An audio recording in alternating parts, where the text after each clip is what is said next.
Hello everyone, and welcome to Game Take. So it's less than a week until the Nintendo Switch comes out. There's lots of things happening. Zelda previews have gone up, people are loving it, Edge gave it a 10, the Switch hardware seemingly has some issues. There's some things going on, things to talk about, and that basically means that most of the stories this week are going to be Switch related. So first up, we need to talk about this nonsense with the Joycon desyncing seemingly at random points in time, leaving the analog stick kind of not connecting properly and making Link wander in random directions, leading to deaths of some people, and not real deaths of Link playing Zelda, of course, but you know, this seems bad, right? This seems really bad that they would send out this hardware to the press, and the press in many numbers would come back and consistently report the same problem. So essentially this is the case of a left Joy-Con, although sometimes a right Joy-Con becoming weirdly disconnected, although it's not actually disconnected from the Switch itself, because the light still stays on and the light is what shows if it's actually synced or not. So people are wondering whether this is a hardware problem, because if it is, that's pretty significant. This could be an Xbox 360 Red Ring situation where Nintendo have shipped faulty hardware and then have to end up recalling it all, which would be a nightmare, especially on launch, right? Because you want your product to come out, do really well, and not have any issues at all. And generally, Nintendo hardware is fantastic. I have had launch hardware for 3DS, for Wii U, for Wii, like all that stuff has worked incredibly well. Obviously, in handhelds, they improve on it over time, so I moved on to the XL, and some people moved on to the new 3DS, but you want it to be out the box working. And the fact that this has a problematic thing that could affect a lot of people significantly, because those Pro controllers cost a lot of money, like 70 quid or 65 quid, $70 in the US is not an insignificant amount, and I'm not paying that day one. There's no chance I'm buying a Pro controller until it hits 40 quid at a minimum, right? So me gonna be having to play with the Joy-Con grip. If this happens consistently and is a problem, that's not good, because it is going to mar the video game experience. Zelda is not going to be the thing you're fully immersed in if this consistently happens. So GameXplain actually did a video which kind of figured out if there was a significant problem with it and how to reproduce it. It seems as though blocking the Joy-Con off from the Switch itself with your hand seems to interrupt it. It seems like putting it far away does. If you're like walking out the room, obviously it loses some connection. And no one can really pinpoint what the issue is, but it seems like it is easy to be reproduced in some form. So I don't know what we're going to have to do here. Are we going to have to sit really close to our Switches? Fortunately, with my current setup, I'm going to have the Switch like right next to me, so I can first of all put a headphone jack into it, so I can actually goddamn listen to Zelda while I'm playing it, because the whole decision to not have a headphone jack either in the Joy-Con or in the Pro controller is a mess. But I'm sure there's going to be a lot of people affected, so I really hope that Nintendo they're aware of the issue, apparently, according to PR, and hopefully they have a fix plan. Hopefully a patch day one is able to do something about it, because this could be real bad if they let this get away from them. Oh! The bad news for Switch keeps rolling on. There is not going to be any virtual console at launch. Now, doing some research into this, talking to some people, I had completely forgotten that Wii U did not have virtual console at launch. Obviously, anyone with a great recollection will remember the 3DS was a shit show of a launch, not only with no virtual console, but with no eShop whatsoever, right? So, no digital purchasing at the start of that system. So, in that level, Switch is definitely a damn sight better. We have the eShop, we have a few indie games here, and obviously the big ones are available to download digitally too. Good luck downloading some of the things like Dragon Quest Heroes, because you'll need an SD card if you want to fit that whole thing on a Switch.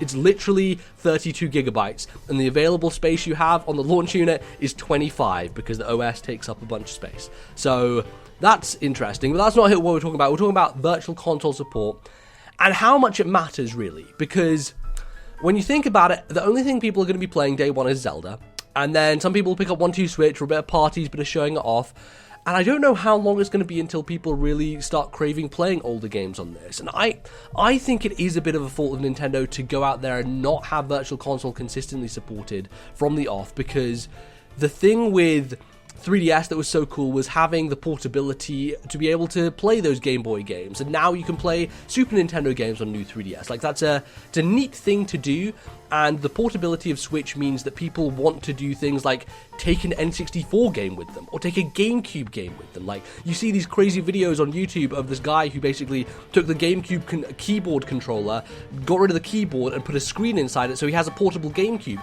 The Switch could itself be a portable GameCube, right? And that's a really fun thing to think about. But with the idea that they are not supporting it from the start, it may, get people's confidence down. They're like, oh god, Nintendo, what are you doing?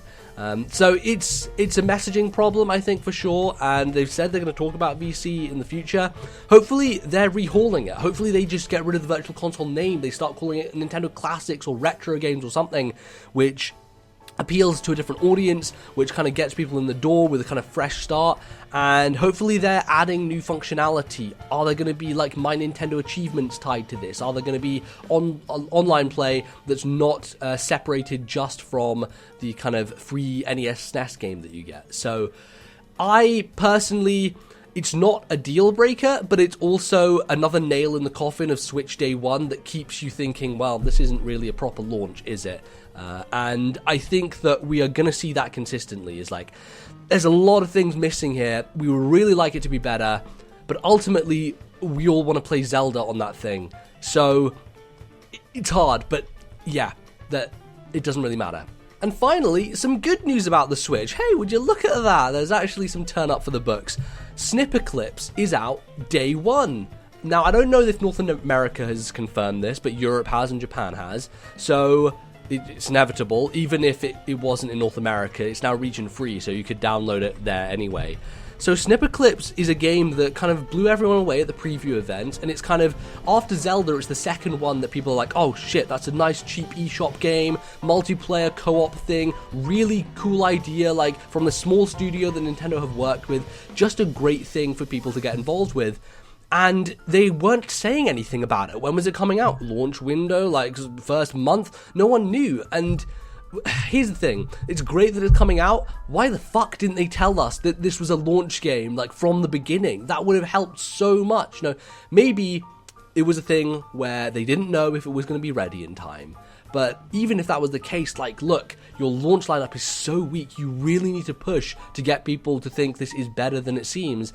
And having Snipperclips available day 1 would have made people turn a little bit more. They'd be like, oh shit, I'm going to pick up Zelda and Snipperclips. Like, that's 2 things I can get day 1, which I'm interested and looking forward to. So, ultimately, again, just the messaging on Switch has been a fucking shit show in many aspects.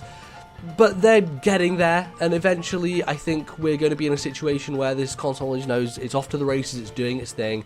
But thank God Snipperclips is available, because it means that, if you have your great single player experience, you now have a really cool multiplayer one, which fills a kind of a real game space that 1-2 Switch doesn't really. Like, 1-2 Switch is fun and cool, but it's really a party thing, where Snipperclips is like, hey, this is a real-ass video game you can play with other people, and is super fun, and actually seems like the sort of thing that would work if you break off the Joycon and have it in this, like, little form, right? So it's a great showcase, it's cheap enough, and I'm really glad that it's going to be available straight away.